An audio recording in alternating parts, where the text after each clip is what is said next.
Okay, so this chapter 2 is called Person Perception, and what's cool about this chapter is, which is also cool about communication as a whole, is that it's closely linked in a lot of ways to psychology. There's a lot of psychoanalytics going on here, and you'll see that as you get deeper through the semester, that there's a lot of communication and psych, and also sort of a perspective here.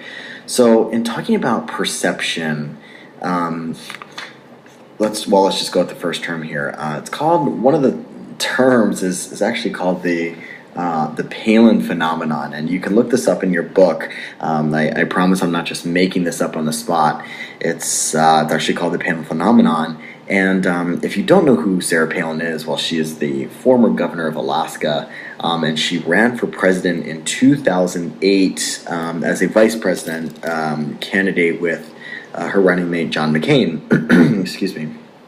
And when she first came on the scene, she was this icon of power. I mean, she first gave a speech, I think it was at the Republican National Convention, and she was just on it. She had the power suit, she had the glasses, she was this younger politician who just was on her game, and her speech, I don't know if she wrote it or not, but she was, just on point and really, really, hit it off right on the head with the nail, and won Democrats and Republicans and independents alike. She had one of the highest approval ratings.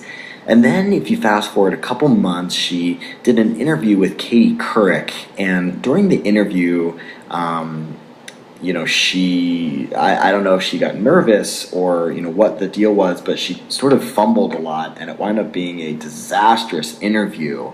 And I actually want to show a clip here before we go on. Why isn't it better, Governor Palin, to spend $700 billion helping middle-class families who are struggling with health care, housing, gas, and groceries? Allow them to spend more and put more money into the economy instead of helping these big financial institutions that played a role in creating this mess. That's why I say I, like every American I'm speaking with, we're ill about this position that we have been put in, where it is the taxpayers looking to bail out. But ultimately, what the bailout does is help those who are concerned about the health care reform that is needed to help shore up our economy, it's got to be all about job creation too, shoring up our economy and putting it back on the right track. So healthcare reform and reducing taxes and reining in spending has got to accompany tax reductions and tax relief for Americans. And trade, we've got to see trade as opportunity, not as a competitive, scary thing, but 1 in 5 jobs being created in the trade sector today. We've got to look at that as more opportunity. All those things under the umbrella of job creation. This bailout is a part of that. Okay, so if you were having trouble understanding what she said, then you are in the majority category of Americans who didn't know really what she was talking about. I consider myself a savvy researcher of politics, and even that answer I was, baffled by. I think the question was about the bailout, and then she started talking about trade and all these different kinds of things. So, and this was just 1 minute or maybe a minute and a half of a 45-minute, disastrous interview. And so what the Palin phenomenon does is it kind of explains the concept of, people's perception of you can drastically change, based upon more information. And so she went from one of the highest approval ratings to the lowest, and arguably could have cost John McCain the 2008 presidential election. Okay, so one of the things I want to do here is I want to do a little exercise. So, if you can, I want you to, you can either do it on your computer screen or you can write it down. I'm going to show you a picture, and I'm going to give you about 30 seconds. And what I want you to do here is I want you to just write down anything you think about that person. And judgment aside, it's fine. If you think the person looks lazy, or if you think the person looks smart, or whatever it is, just kind of let it go here, no holds bar kind of thing, and go ahead and write those characteristics down. Okay, so I'll give you probably 30 seconds per person. Okay, so this is the first one.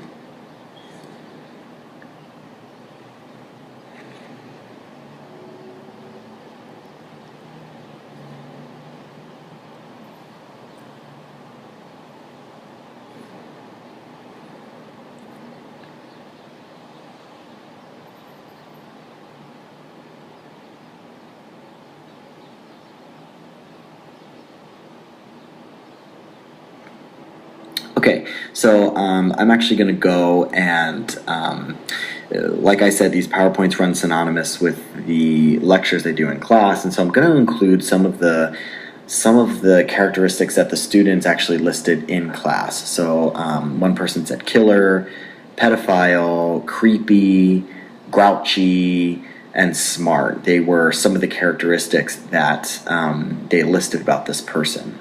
Okay, now we're going to do the, and we're going to come back and explain what all this means, but we're going to do the next person now. Smart, lawyer, no, model,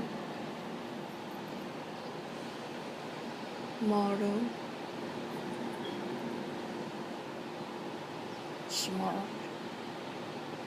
lawyer, smart,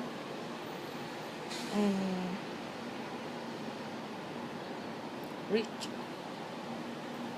Okay, so these are the characteristics that the some of the students came up with in the class. So it's educated, professional, has an attitude, and they meant that as a negative, sort of maybe a dramatic or a cocky attitude.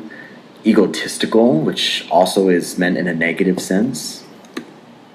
And uneducated, you see here we have kind of antonyms. One person said educated, the other person said uneducated.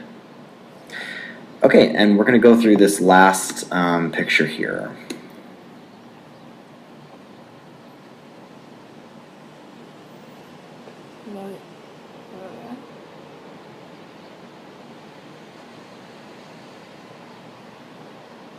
Strong spirit,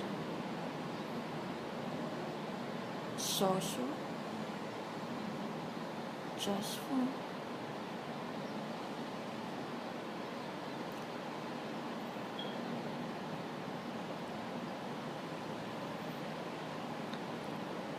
Okay, so southern was what one student said. Wise, sick was another characteristic, interesting. Distinguished, and happy.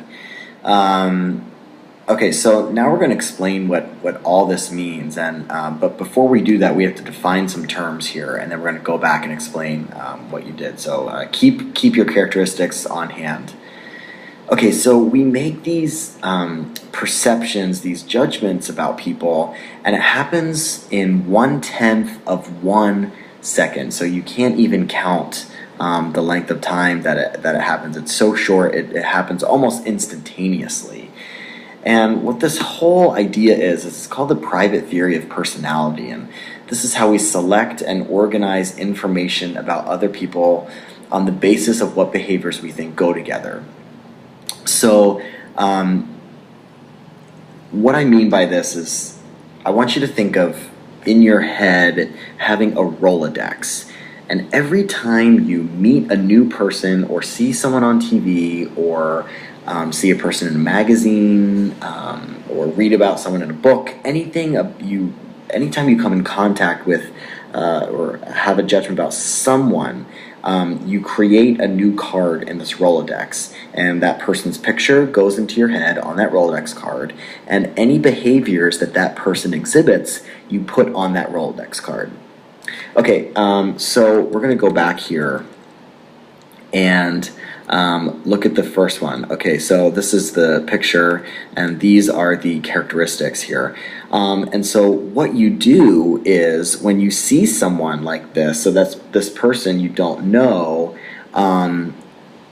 what you do is you go through the Rolodex cards in your head, every person you've ever met ever, and you match that picture of the guy that I just showed you on the screen to every card in your head of everyone you've ever met. And if there's a match, So what I mean by that is if there's significant similarities between the Rolodex card in your head and the picture I showed you, you will then put those characteristics sort of in a basket, if you will.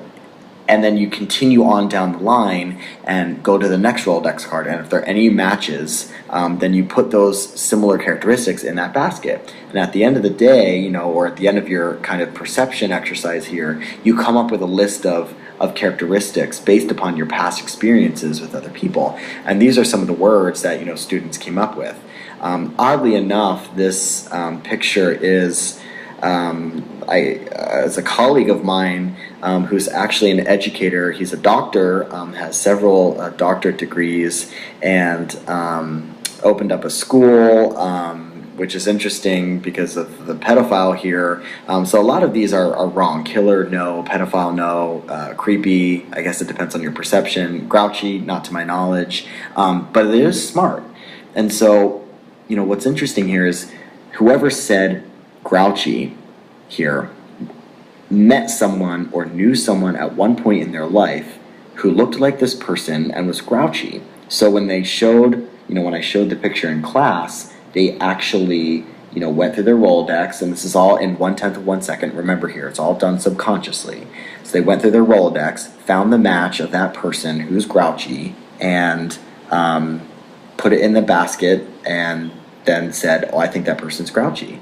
Then, it's funny, I asked the student, well, I wonder who that was, which person, and sometimes and sometimes you don't, and he actually said, oh, it's my next door neighbor. He actually looks exactly like that person. He's just always this grouchy, grumpy old man. And so when I saw that picture, I just thought, oh, grouchy. And so, that whole thing, that whole concept, that theory is private theory of personality, of how we select and organize the information. Okay, so let's go to the next one here. This is actually a Sears catalog model. So we have these characteristics, and these are all, from different students who went through their, mental Rolodex and selected the information and organized it in their brain. So educated, it's funny here, we have educated and uneducated. So, someone knew someone who was educated and looked like that person. And so they made the similarity there and put that characteristic associated with that person and thought educated. Again, someone also knew someone who was uneducated but maybe dressed like that. This is a Sears model, so I'm not sure whether this individual is educated or not. I'm not even sure if she's professional. Again, she's a model, so she could just be wearing the clothes just to simply wear it. Maybe she's not professional. Has an attitude. Not sure. Again, this is a good one this is a good example because, someone who knew someone looked like that girl and had an attitude. And so when they went down the list, it went down the checklist, and that characteristic was added to the basket of perception. And again, egotistical, same thing, as a negative sense. Okay, last one here. This is actually Maya Angelou. If you've ever heard of her, she's a famous poet. She's an activist. She's a feminist. She's a voice for the African American community as well. Really famous and distinguished author. I'm not a big poetry kind of guy, but if you've ever read her poetry or have not, I encourage you to, because it's really, I think it's down to earth, and it has a real message to it. And she really speaks from the heart, which is nice. Okay, so you see here all these characteristics. Southern, I think this is because of her hat, or maybe her clothes, the blouse she's wearing. People who typically wear those types of things tend to be from the South. Wise, that could be maybe because of her age. Sick, someone probably knew someone who was sick who looked like her.